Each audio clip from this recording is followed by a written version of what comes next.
For the month of October, since it's nearly Halloween, I wanted to share a story that was entered into a contest in American Girl magazine in July, August of 1994. I used to subscribe to American Girl magazine, and of all of the magazines that I decided I'd recycle, this is one story piece that I kept. I pulled the pages out and I've had it in a sheet protector in a binder for quite a few years now.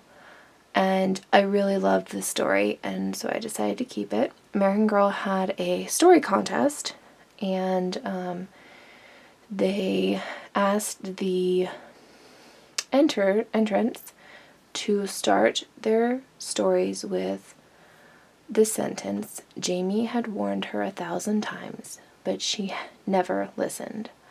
And I remember there being at least 3 contest winners that were published.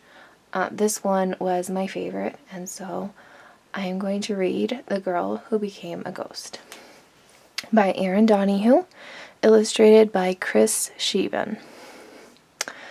Lydia just couldn't stay away from Dead Man's Creek. Jamie had warned her 1,000 times, but she never listened. Lydia turned onto the winding forest trail that led to Dead Man's Creek. She recalled the fight she had just had with her older brother, Jamie. He didn't like Lydia going to the creek. He believed it was haunted by the ghost of a girl who had fallen into the creek and perished over 100 years before. Along with the rest of the town, Lydia thought sullenly. Ever since Lydia's first glimpse of the creek 3 years earlier, she had felt almost a force urging her to come. It was her own private place. Jamie warned her to stay away, but she never listened. Lydia was a pretty girl, with thick raven hair that hung down her back in curls. She had a small red mouth and green eyes outlined by long black lashes. Her nose was short and stubby, which she hated. Lydia was shorter than everyone else her age, about 4 feet 10 inches. Lydia reached the creek. She sat on a moss-covered rock and watched the churning water below her. The birds twittered softly, and chipmunks and squirrels scampered up the trees. Lydia was instantly trapped by the magic and mystery of the creek. Sometimes she would sit like this for hours. Lydia didn't think Dead Man's Creek was a suitable name for such a beautiful place. Why, the creek was one of the most lively places she had ever seen. Lydia knew the name came from the legends about a ghost. She continued to stare into the deep water. Suddenly, Lydia heard a plunk in the water. She turned to see a girl about 9 skipping stones in the creek. The girl was about 11 yards away from Lydia. She had thick blonde hair pulled back into 2 braids that hung just above her shoulders, round cheeks, and blue eyes. The girl was wearing a blue cotton sundress. She also turned. When she saw Lydia, she vanished. Lydia reasoned that the girl had been frightened and had run away so quickly that it only seemed that she had vanished. Satisfied, Lydia relaxed and continued her daydreaming. Lydia was reluctant to leave when the sun began to set, but she wasn't allowed out after dark. She stood and began to walk the half-mile home. It was the next day. The sun was shining, the birds were singing, and Lydia was in high spirits. What a perfect day to go to the creek. Lydia ran all the way through the woods to the creek. The creek seemed even more beautiful than usual that day. What little light managed to get through the dense canopy of trees above Lydia's head sparkled on the crystal water, making it shine and glimmer. To Lydia, the creek was like a real person with emotions and feelings. Today it was bursting with energy. Lydia felt the same way. She noticed something blue high up in a tree across the street. Why, it was the girl she had seen the day before, and she was wearing the same blue cotton sundress. The girl was sitting on a sturdy tree limb, staring into the rushing water. "Hi, hello there," Lydia called up to her over the roar of the water. The girl glanced back down by her. By the expression on her face, she was clearly startled. "My name is Lydia. Who are you?" Lydia didn't have a chance to say anything more. The girl vanished. Lydia's curiosity overwhelmed her. She crossed the small log bridge to the other side of the creek and went to the tree the girl had been sitting on. There were no footprints in the mud. Lydia was confused, but she didn't see the girl any more that day. That night, Lydia had a dream. The girl was in Dead Man's Creek, and the current was carrying her downstream. The girl was struggling to keep her head above the water. Her arms were outstretched as if reaching for something. Lydia was sitting on the moss-covered rock, but for some reason she could not help the girl. "Help me," the girl cried. She stretched out her arms toward Lydia. "Help me." Her head began to sink below the water's surface. Just before she went completely under, she screamed, "Lydia, help me." Lydia woke up. Daylight poured through her window. She squinted and rested on her elbows. "That was really weird," she said aloud. "Something is going on at the creek, and it has something to do with that girl. I don't quite understand it yet, but today I'm going to the creek and finding out." After Lydia was dressed and ready, she pulled on her windbreaker and pushed open the front door. "And where do you think you're going, young lady?" Lydia turned to see her mother with her hands on her hips. "Don't tell me. To the creek." "Well, Lydia, I thought you had a history report due on Monday." "Well, I do, but I suggest you go to the library right now to finish it up. If you ask to use the microfilm machine, it might help you with your report." "What's a microfilm machine?" Lydia asked. "It's a machine that has newspapers from long ago. You turn a knob and the newspaper goes by on a screen." "But can I—" "No, Lydia, go to the library." There was no arguing with that. Lydia sighed, grabbed her rusted bicycle, and pedaled to the library.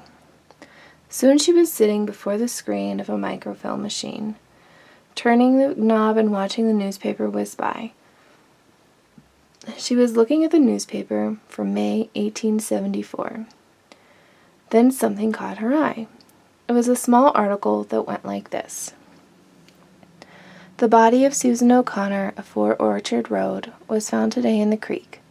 She was the daughter of Frederick and Cornelia O'Connor and was their only child.